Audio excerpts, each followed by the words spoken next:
Hi guys, quick announcement. So I've been thinking of how to give back to you guys for all the support last season, so I've decided to hold a subscriber giveaway. So I'll be giving away a Fantasy Football Hub Pro membership and also a Draft Hound Pro membership to 2 lucky subscribers. Now these last for the whole of the 23-24 season, and you'll be able to use them to beat your mini league rivals throughout the season. So as long as you are subscribed, you'll be entered into the draw, and I'll announce the winners on the Gameweek 1 deadline stream, which will be coming really soon. So good luck for the draw, and let's get back to the video.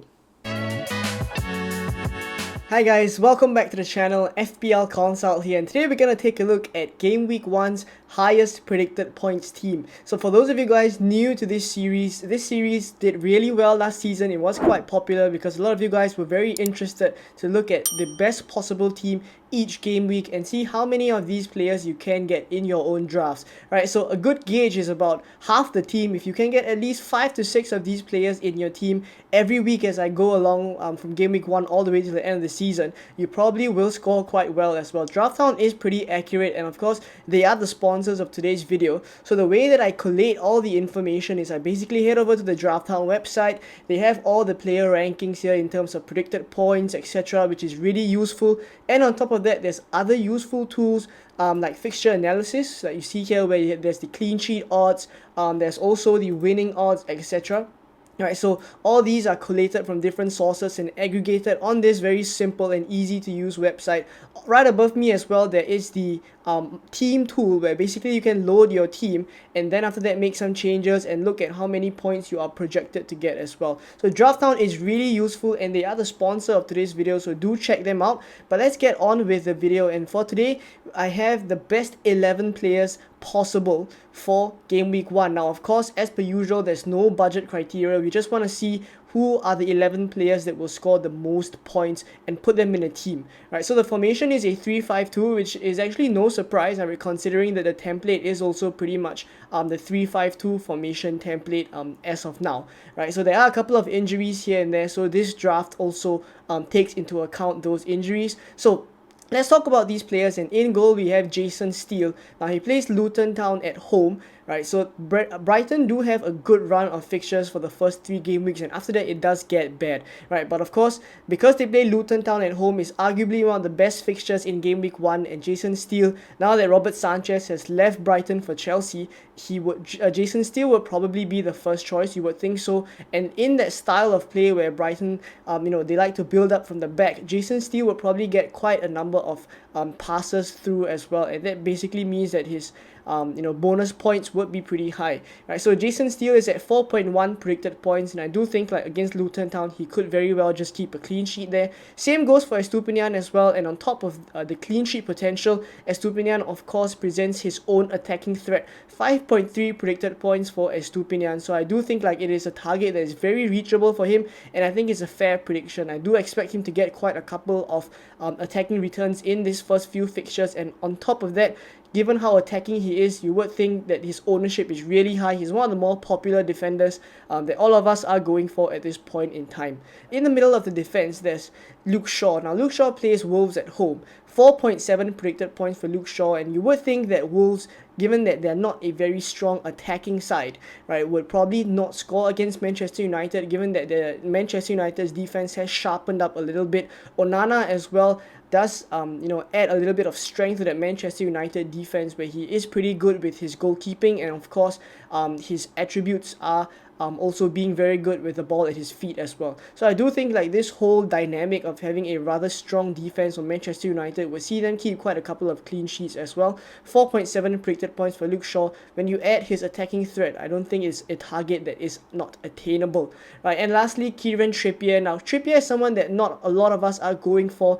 I mean, his ownership is pretty high, but for engaged FPL managers, we are trying to avoid him simply because, right, his run of fixtures from game week 1 to game week 5 is not ideal. Thereafter, maybe we can consider bringing him in, right? But of course, given the general population of FPL managers, not all of us are as engaged, and so his ownership is still pretty high, and Drafthound does predict him to do quite well. Aston Villa at home. So Newcastle in general have been a pretty solid defense as we saw last season, and you would just expect them to continue to keep up that form. And Trippier, of course, really good for bonus points. Scored one of the most bonus points out of all the players last season. He's on set pieces, his chance creation is really good, his attacking threat is really good as well. 5.1 predicted points is definitely a target that he can reach and definitely exceed even. Right, so there we go with the current 4 players in defense. Let's take a look now at the midfielders. Now in the midfield, this is a very strong midfield 5 of Salah, Marcus Rashford and 3 Arsenal midfielders. Now of course, Gabriel Jesus is now injured, so of course he has been removed from the prediction model by DraftHound, right? And it does look like he will be missing the first couple of game weeks. So instead, the DraftHound model has now advised that these 3 Arsenal midfielders are predicted to do really well, right? Martinelli, Odegaard and Saka. We'll talk about them in a little bit, but let's talk about Salah and Marcus Rashford first. So Salah, of course, still the talisman for Liverpool, and out of all the Liverpool attackers, you would say that Salah is the most nailed. I think the key thing about Salah is his Bournemouth fixture in game week 2, right? For those of you guys who decide to bring him in game week 1, it's not to say that he won't do really well, right? DraftHound does give him 6.0 predicted points, and the way he's been performing in preseason, picking up loads of assists, right, and a couple of goals here and there as well, he is still the Salah that we know, right? And this Liverpool team does look like a team that has been picking up goals in preseason. They've kind of found their goal scoring touch, so you would expect Salah to be at the forefront of those returns. And if you do bring him in game week 1 and start with him, you do get to possibly captain him in game week 2 against Bournemouth if that is something that you are looking to do. So definitely worth considering. At 12.5 million, you would think that having him plus Haaland would already be a 2 premium draft, but given that Jesus and Nkunku up front are players that have recently been injured, you would think that now Salah, there is budget to fund Salah in the midfield, so definitely worth considering.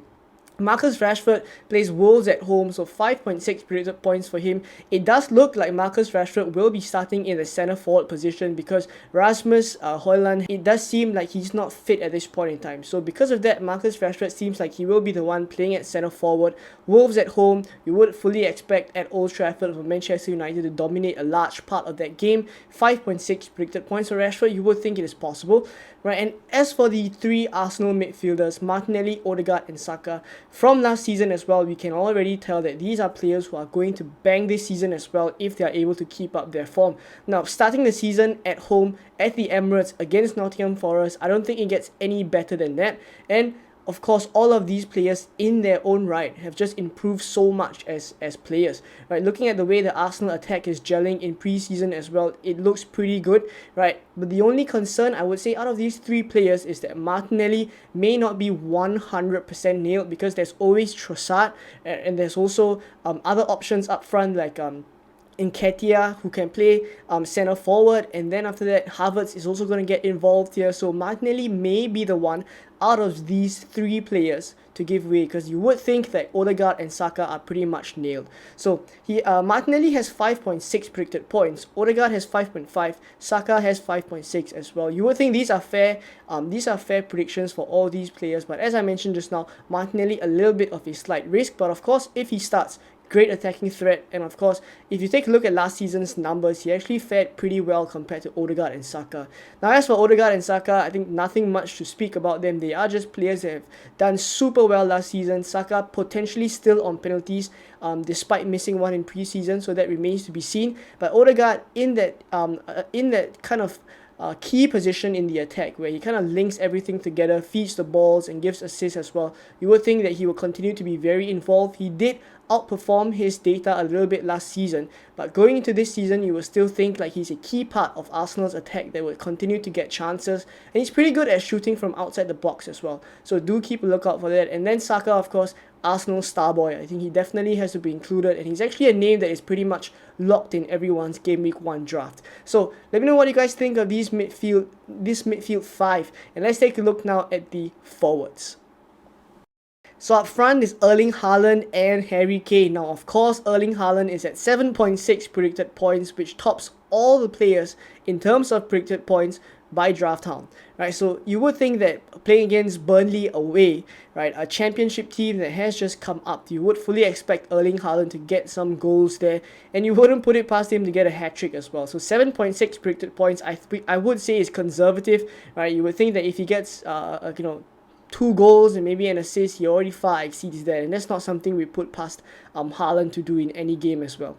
Right, so there we go with Haaland. Of course, DraftHound also recommends that we captain Haaland, and then Harry Kane plays Brentford away, 5.4 predicted points. Of course, if he does stay in the Premier League and does not move to Bayern Munich, then 5.4 predicted points is pretty fair for Harry Kane. We saw last season how consistent he is. He's on penalties and he's a very consistent penalty taker. It's pretty much, if he gets a penalty, he's probably going to score it.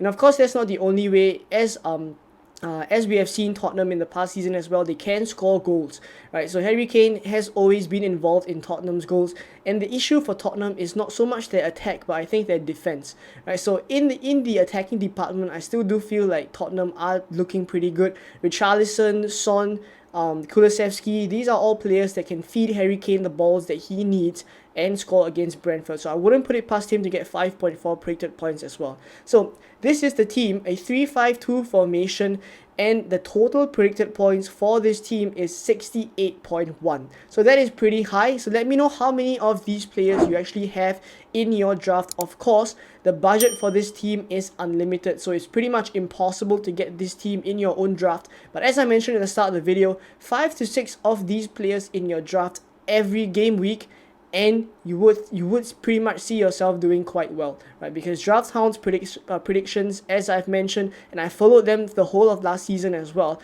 their predictions are pretty accurate. So do let me know what you guys think, and of course, check out DraftHound. The link is in the description. You can try them out for free, load your team, and get some predictions as well, right?